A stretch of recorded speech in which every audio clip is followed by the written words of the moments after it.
Online class में एक बार फिर से आपका स्वागत है। हम प्लांट टिश्यू कल्चर टेक्निक पढ़ रहे थे। आज हम लोग जो पढ़ने जा रहे हैं वो cryo preservation of germ plasm.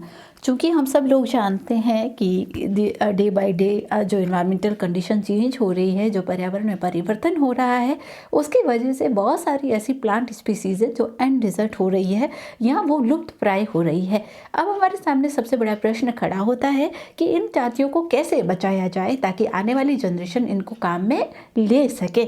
हम अपने भविष्य के लिए किस तरह से इनको सुरक्षित करके रख सकते हैं।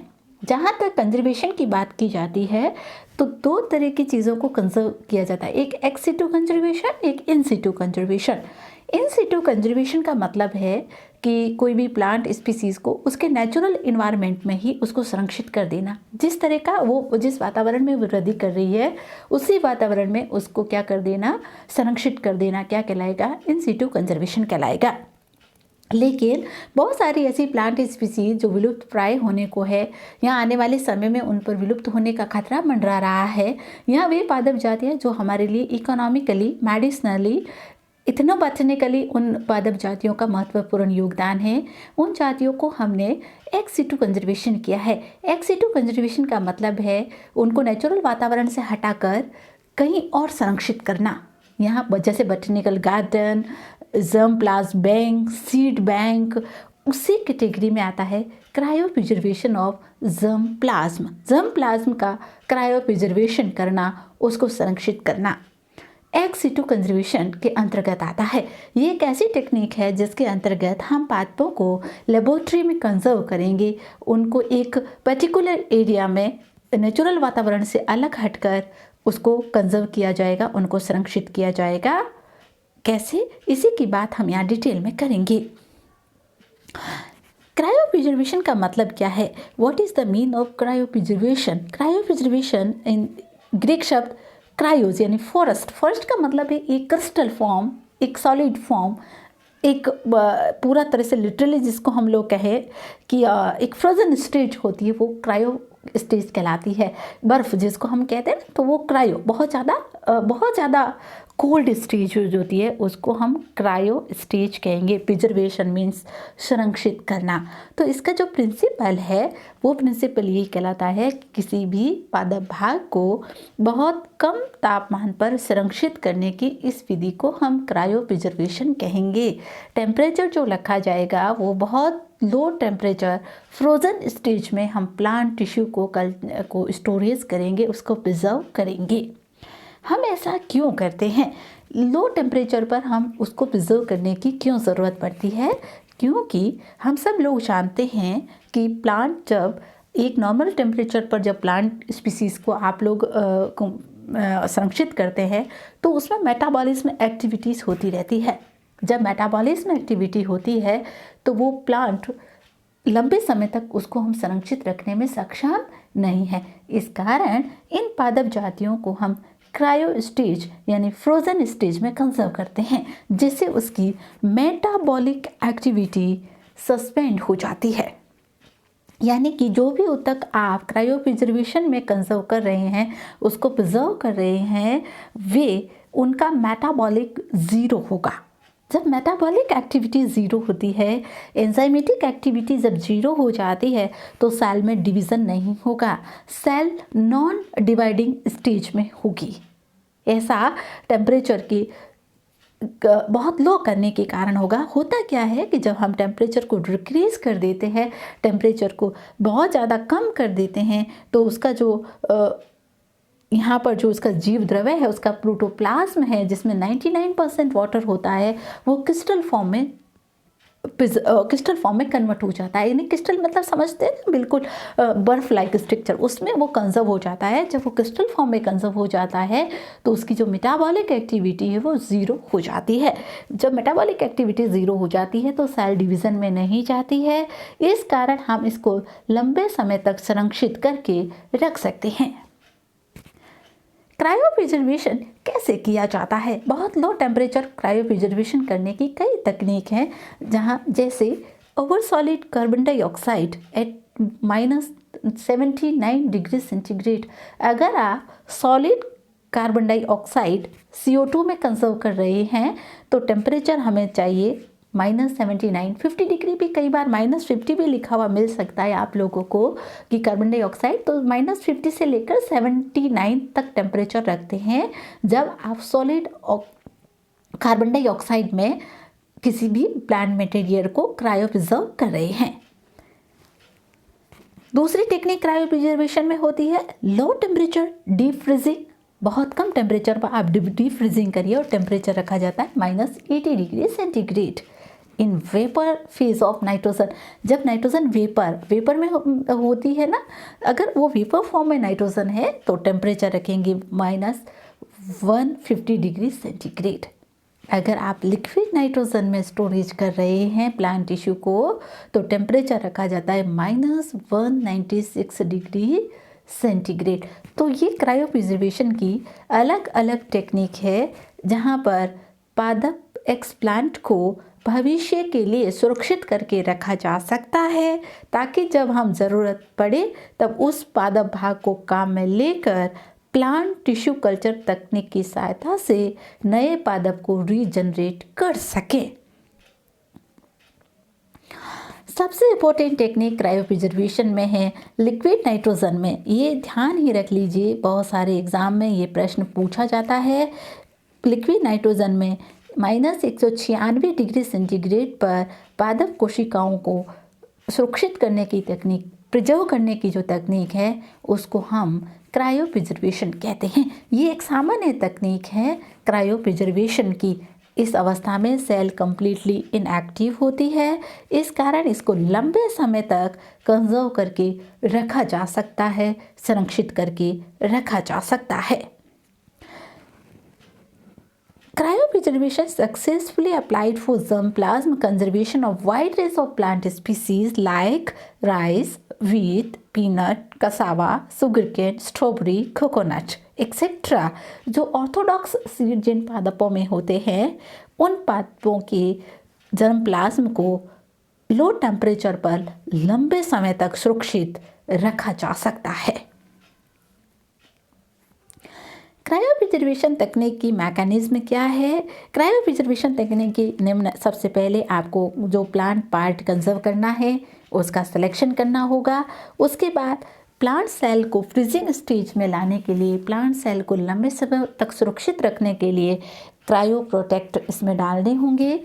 थर्ड है freezing for storage in liquid nitrogen. फिर थॉविंग का मतलब ये होगा कि जब आप काम में लेना चाह रहे हैं पादप जाति को तो पुनः उसको, जो आपने बिल्कुल वो क्रायो प्रोटेक्ट स्टेज में गई है ना, उनको पुनः नॉर्मल स्टेज में लाने के लिए हम थविंग करते हैं, उसकी थविंग बोलते हैं, इसको थविंग करना, तो वो थविंग कहेंगे। उसके बाद आप क्या करेंगे, थविंग के बाद नॉर्मल टेम्परेचर उसको फ्रीजिंग को जो फ्रीजिंग स्टेज है उसको हटाना और वापस से लिक्विड फॉर्म में लाना थविंग कहलाता है।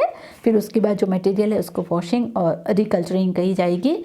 फिर उसकी वाइबिलिटी चेक की जाएगी और अंत में टिश्यू कल्चर टेक्निक की सहायता से नए प्लांट को रीजनरेट किया जाएगा। इस तरह से देखिए methods of cryo preservation.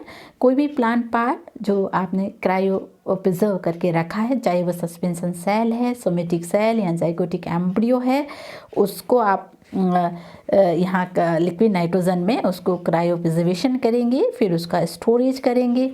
Storage करने के बाद थविंग करेंगे। थविंग के बाद आप वाइबिलिटी टेस्ट करेंगे। वाइबिलिटी टेस्ट करने के बाद आपको रीग्रोथ के बाद रीजनरेशन, अंत में हमें नया प्लांट मिल जाएगा जब हम टिश्यू कल्चर टेक्निक की सहायता से उसको कल्चर करवा के नए प्लांट जो है वो प्राप्त कर सकते हैं। सबसे पहले सिलेक्शन ऑफ प्लांट मटेरियल हमें ध्यान में रखना है। कई ऐसे पादप होते हैं जो लोअर टेम्परेचर यानी बहुत ज़्यादा लो टेम्परेचर को सहन नहीं कर पाते हैं। वे कोशिकाएं बहुत कम लो टेम्परेचर पर नष्ट हो जाती है।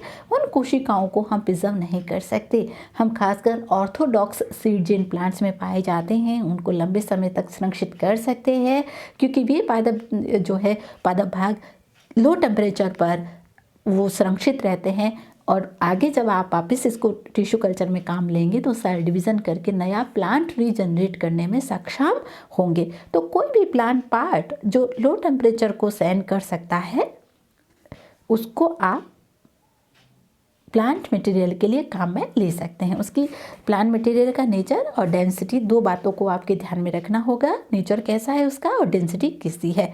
Any tissue can be selected for this purpose. Example meristem ले सकते हैं। एक्सप्लांट हम क्या ले सकते हैं, या क्रायो प्रिजर्वेशन जिस पार्ट का करता है, तो वो पार्ट कौन कौन से हम ले सकते हैं। मेरिस्टीम ले सकते हैं वायरस फ्री प्लांट बनाने के लिए, ये भी आपको बहुत इंपॉर्टेंट चीज़ है। अगर हमें वायरस फ्री प्लांट तैयार करने हैं तो हम एक्सप्लांट क्या लेंगे, मेरिस्टीम। एम्ब्रियो, ओव्यूल, सीड, और इन की जो डेंसिटी है वो क्या रखी जाती है, हाई रखी जाती है। अब आपने प्लांट पार्ट का सिलेक्शन कर लिया।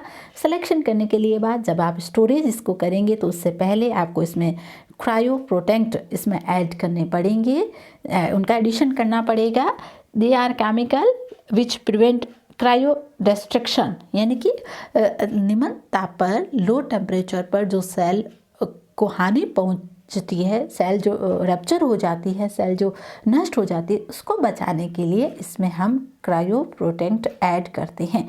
ये कौन कौन से हो सकते हैं, sucrose, alcohols, glycols, some amino acid like proline, DMSO बहुत इंपॉर्टेंट है ये, डाइमिथाइल सल्फोक्साइड। ये क्रायो प्रोटेक्ट हम लोग काम में लेते हैं। जनरली एक साथ 2 क्रायो प्रोटेक्ट को काम में लिया जाता है जो मोर इफेक्टिव है देन सिंगल।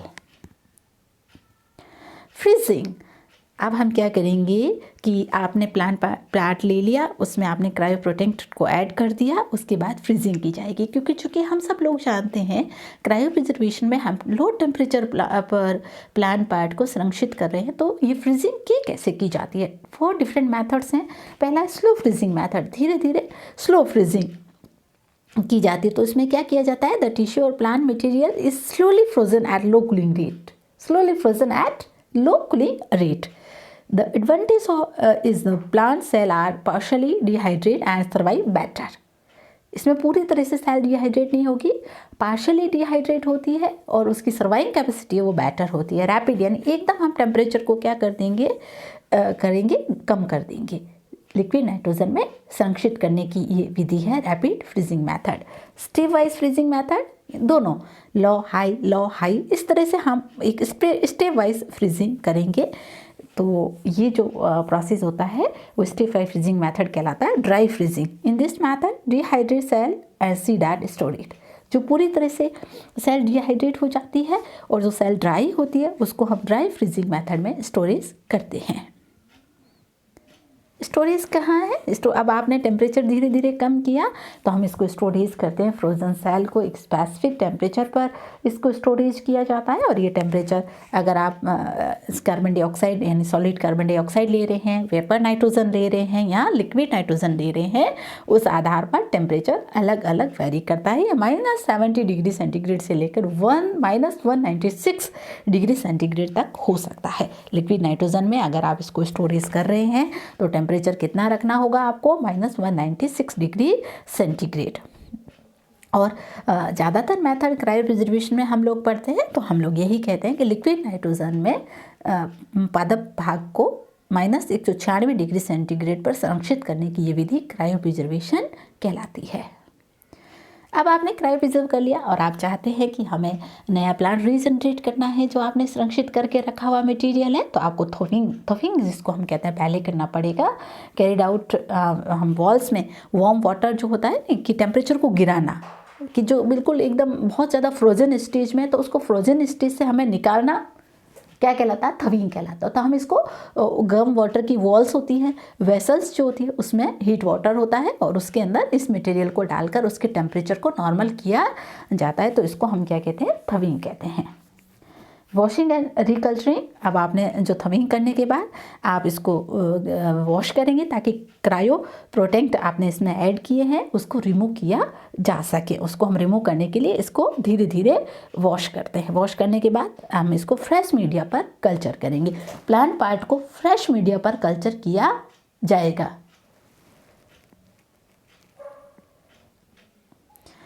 फिर आपने क्या किया, थविंग कर ली। थविंग करने के बाद आपने इसको रिकल्चर के लिए आप काम में ले रहे हैं, तो उसकी वाइबिलिटी को हम चेक करते हैं कि जो प्लांट पार्ट आपने स्टोरेज किया वो वाइबल है या नहीं है। अगर वो वाइबल नहीं है तो वो क्या करेगा, रिकल्चर उसका नहीं होगा, वो रीजनरेट नहीं होगा। तो वाइबिलिटी को चेक किया जाता है ताकि हम लोग जो भी प्लांट पार्ट हमारे पास आए हैं वो आगे रिकल्चर के लिए काम में लिया जा सके, उनका हम कल्चर कर सके। इसके लिए एक फॉर्मूला है, number of cell growing, number of cell into 100 and 100।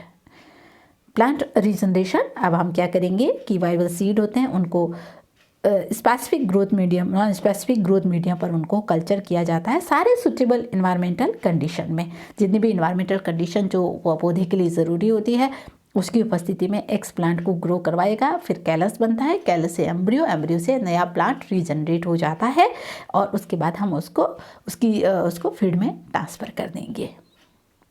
इस तरह से सबसे पहले क्रायोप्रिजर्वेशन में एक डायग्राम से समझिए। हम सिलेक्शन ऑफ मटेरियल करते हैं, प्लांट पार्ट, फिर हम क्या करेंगे, क्रायो प्रोटेक्ट, इसको हम लोग ऐड करेंगे और टेम्परेचर हम लोग अलग अलग मेथड से टेम्परेचर को क्या करेंगे, मेथड स्टोरेज मेथड है, स्लो फ्रीजिंग, फास्ट फ्रीजिंग, किस तरह की फ्रीजिंग है वो डिपेंड होती है। फिर इसको लिक्विड नाइट्रोजन में हम इसको क्या कर देंगे, स्टोरेज करेंगे। फिर थोइंग करेंगे। थोइंग का मतलब हम क्या करेंगे, टेम्परेचर को अचानक बढ़ाएंगे। टेम्परेचर कैसे बढ़ाएंगे हम लोग, गर्म बात उसको देंगे, गर्म हीट में उसको मटेरियल, प्लांट मटेरियल को रखकर उसके टेम्परेचर को बढ़ाते हैं। लगभग हम 40 डिग्री के एवरेज में ये टेम्परेचर बढ़ाकर उसको नॉर्मल टेम्परेचर में लाते हैं। फिर हम इसको कल्चर मीडिया पर ग्रो करवाएंगे। कल्चर मीडिया पर ग्रो करवाने के बाद प्लांट जो है वो रीजनरेट हो जाएगा, हमारे पास एक नया पादप तैयार होकर आ जाता है। इस तरह से क्रायोप्रिजर्वेशन जो है वो किया जाता है। इसके एप्लीकेशंस क्या है, बहुत महत्वपूर्ण मेथड्स हैं ये। अगर कोई भी आपको जर्म प्लाज्म है उसको लंबे समय तक कंजर्व करना है तो आप क्रायोप्रिजर्वेशन मेथड को काम में ले सकते हैं।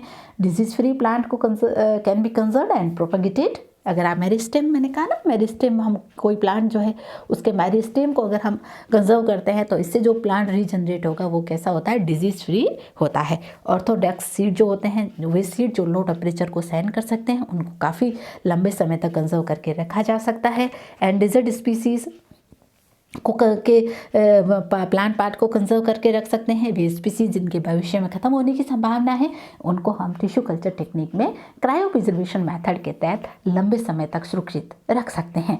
जो पोलन है उसकी वाइबिलिटी को इंक्रीज किया जा सकता है, उसकी लॉन्गेटिविटी को इंक्रीज किया जा सकता है। रेयर जर्म प्लाज्म और जो प्लांट जेनेटिकली मैनिपुलेट हैं उनको भी स्टोरेज किया जा सकता है। वे रेयर प्लांट, वे रेयर जर्म प्लाज्म, जैसे गूगल, अभी क्या हो रहा है, गूगल जो है वो ख़त्म हो रही है तो हम क्या करें, उसको स्टोरेज करके रखे हुए हैं। तो इस तरह से वो प्लांट पार्ट जो आने वाले समय में जिसके ख़त्म होने की संभावना है उसको हम लंबे समय तक संरक्षित करके रख सकते हैं। तो ये क्रायोप्रिजर्वेशन और इसकी एप्लीकेशंस है। 2-3 चीज़ें आप लोगों को ध्यान में रखनी है। पहले क्रायोप्रिजर्वेशन, क्रायो शब्द का मतलब फ्रोजन स्टेज, बिल्कुल एकदम फ्रीजिंग स्टेज जिसको हम लोग कहते हैं, वो टेम्परेचर बहुत लो होगा। यहाँ पर कम से कम टेम्परेचर -70 और हाईएस्ट -96 डिग्री 196 डिग्री सेंटीग्रेड। आप सॉलिड कार्बन डाइऑक्साइड से लेकर लिक्विड नाइट्रोजन तक क्रायो प्रोटेक्ट यहाँ पर ले सकते हैं। उसमें आप इसको स्टोरेज करके रख सकते हैं और आप जब चाहें तब इस प्लांट को टिश्यू कल्चर टेक्निक में रीजनरेट करके नया पादप तैयार कर सकते हैं। तो पादपों को ex situ रूप से कंजर्व करने की ये तकनीक है। प्लांट को नेचुरल वातावरण से हटाकर हम इसको इन विट्रो कंडीशन में कंजर्व कर रहे हैं। तो जो इन विट्रो कंडीशन होती है पादपों को कंजर्व करने की उसको हम एक्स सिटू कंजर्वेशन कहते हैं। तो एक्स सिटू कंजर्वेशन का एक मेथड है क्रायोप्रिजर्वेशन ऑफ जर्म प्लाज्म। अच्छी तरह से इसको पढ़िए, बहुत इंपॉर्टेंट है। एग्जाम में सामान्यतः इसको लेकर क्वेश्चन जो है वो पूछा जाता है, कई बार इसको लेकर क्वेश्चन पूछते हैं। तो ध्यान से आप लोग अच्छे से इसको पढ़ेंगे और समझेंगे। Thank you.